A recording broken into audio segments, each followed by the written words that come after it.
صحیح بخاری کی روایت ہے، ابو ہریرہ رضی اللہ فرماتے ہیں کہ میں نے ایک مرتبہ رسول اللہ صلی اللہ علیہ وسلم سے عرض کی، اللہ کے رسول صلی اللہ علیہ وسلم، قیامت والے دن آپ کی شفاعت کا سب سے زیادہ حقدار یا اس سے سب سے زیادہ نفع اٹھانے والا کون شخص ہوگا؟ رسول اللہ صلی اللہ علیہ وسلم نے فرمایا کہ قیامت والے دن سب سے زیادہ میری شفاعت کا حقدار اور اس سے نفع حاصل کرنے والا وہ شخص ہوگا جو خلوص دل سے لا الہ الا اللہ کہے گا۔ زبان سے کہہ دینا، لیکن اس کے ساتھ ساتھ دل میں یقین ہو کہ اللہ ہی ہے جو کہ میرے ہر معاملے کو سنبھالتا ہے، اللہ ہی ہے جس کی میں نے صرف میں نے جس کی عبادت کرنی ہے، صرف اور صرف میں نے اللہ ہی سے دعا کرنی ہے۔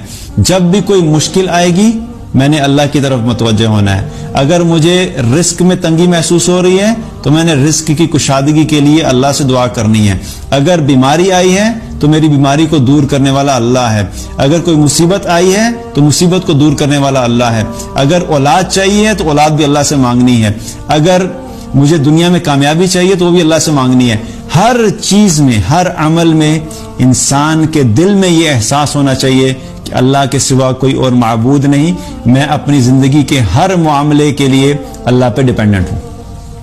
اور نہ صرف دل میں یقین ہو بلکہ دل کے یقین کے ساتھ ساتھ ہمارے اعمال بھی اس چیز کی تصدیق کریں۔